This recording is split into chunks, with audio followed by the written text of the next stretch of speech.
자, 이번 시간에는 제목 보시는 것처럼 과세단 집회의 소집을 통지할 때 이 소집 통지서를 구분 소유자의 등기부 등본상의 주소지로 송달해도 되는 것인가, 여기에 대해서 한번 살펴보도록 하겠습니다.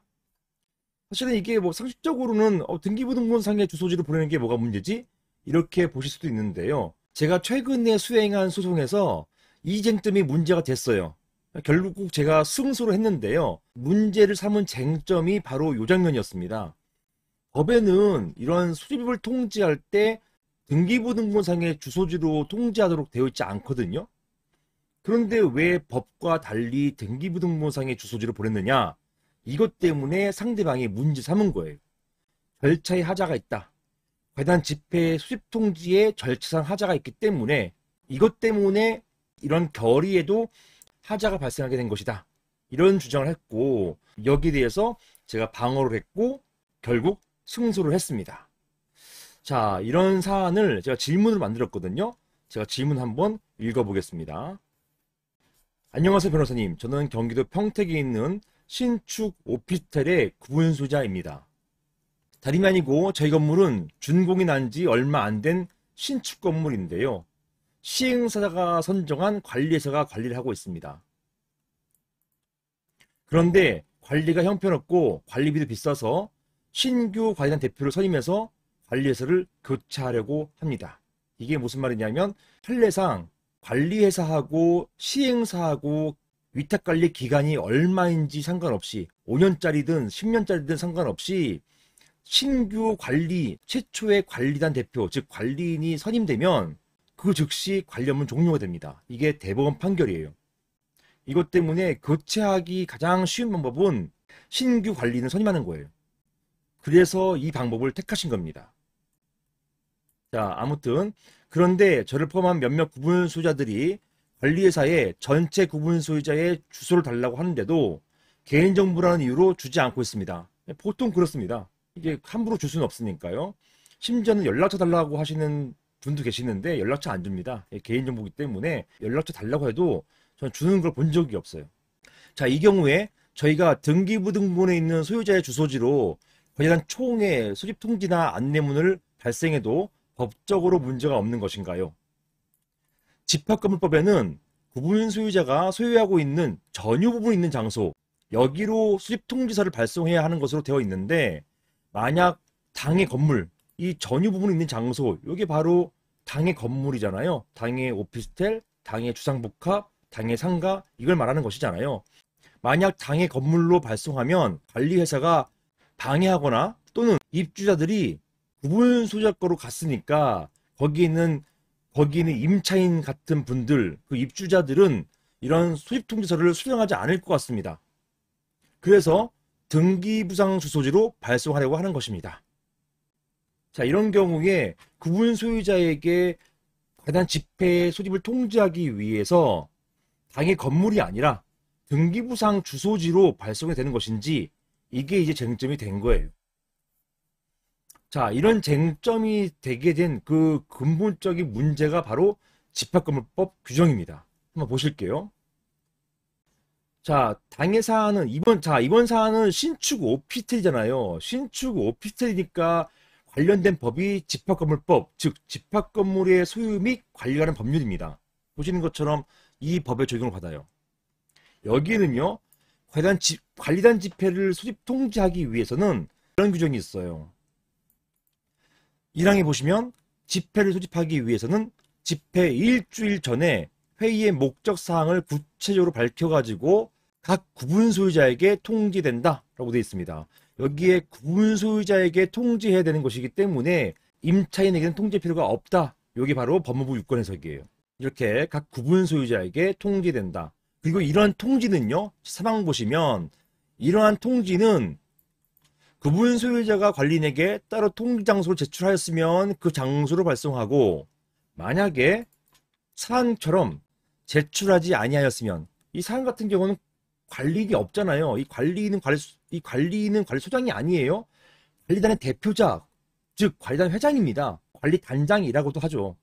이런 대표인데요. 이 대표가 없으니까 이런 따로 통지장소 제출할 수가 없잖아요. 그래서 바로 여기로 오는 거예요. 제출하지 않았기 때문에 결국은 어디냐?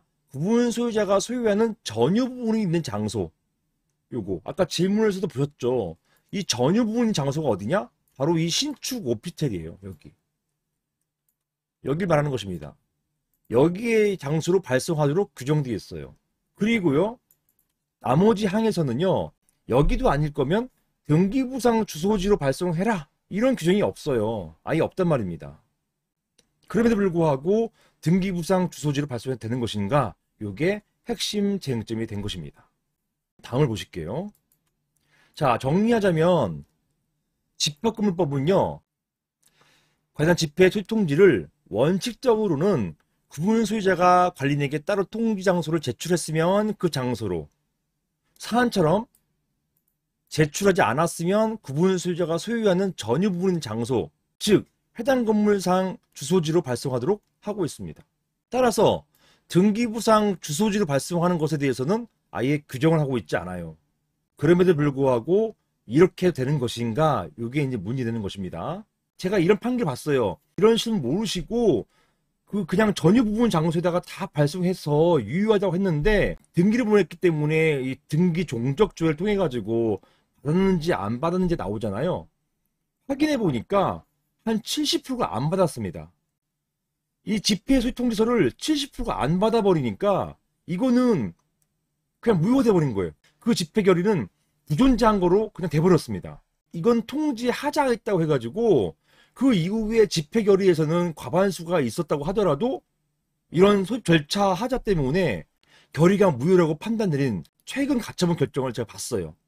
그래서 결국은 정말 고생 하셔가지고 관리인 된 줄 알았는데 나중에 이것 때문에 법원 판결로 관리인 지위를 박탈당했습니다. 너무 억울해하시고 너무 안타까운 사례였습니다.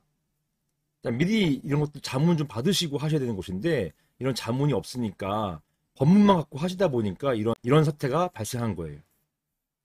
자, 판례는요. 자, 어쨌든 이거 함부로 이 전유 부분에다가 발송하면 또 안 돼요.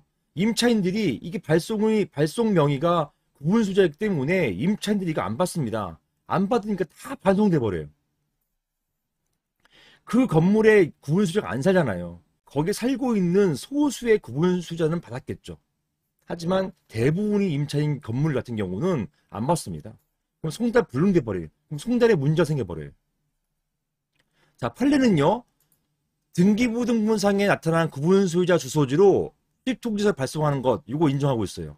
요게 제가 한 10년 전부터 그냥 저는 제가 그냥 등기부 등본상 주소지로 하자 이렇게 했고, 그러니까 10년 넘었죠. 2010년도 제가 판결 받을 때부터 이거 문제 없는 것으로 판결 받아왔어요. 이런 판결들은 그냥 쌓여 있습니다. 그래서 이런 것도, 즉 등기부등본상 주소지에다가 우편 소입통지서를 발송하는 것, 이거 유효한 것으로 보고 있습니다. 이거를 이제 다투시는 분이 간혹 계시는데, 이거 다투시는 거는 이런 실물을 모르시는 이런 집합건물 소송을 처음 하시는 분들이 이거 가지고 한번 다퉈볼까 이렇게 하시는 것 뿐이에요. 판례는 다 쌓여 있습니다. 판례와 실무가 이렇게 보는 이유는 이처럼 구분 소유자들이 상당한 노력으로 구분 소유자들의 주소지를 파악해가지고 수집통지서를 개별적으로 발송한 것 가지고 수집통지서를 개별적으로 발송한 것 가지고 위법하다고 볼 수 없기 때문이에요. 등기부등본 보시면은 거기에 구분 소유자 주소지가 있잖아요. 이걸 파악해가지고 거기에다가 통지서 보내는 것, 이걸 부정할 수 없단 말입니다. 따라서 결론적으로 관련 집회 소집 통지를 할 때 등기부등본상의 주소지로 통지 발송해도 문제 없다. 이게 판례와 실무의 태도가 되겠습니다. 자, 그리고 제가 하나 더 덧붙인 거예요. 이것도 자주 질문 주시고 또 이 사건에서 또 쟁점이 됐어요.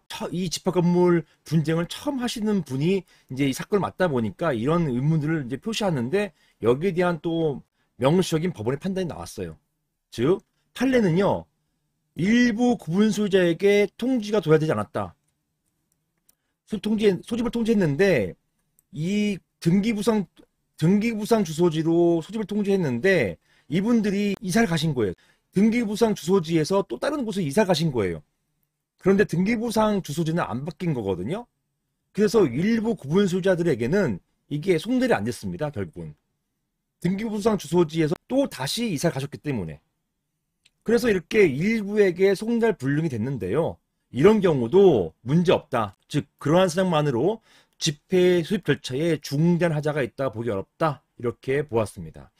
요 일부에 대해서는요. 요 일부 어떻게 보냐면 과반수 넘으면 된다 보고 있어요. 과반수 이상이 통지받지 못하면 요거는 문제가 있다 보는 것이고, 과반수 이상이 통지받았다 한다면 요거는 괜찮다. 요걸 바로 일부 이렇게 보고 있는 것입니다. 이게 실무의 태도가 되겠습니다. 이상입니다.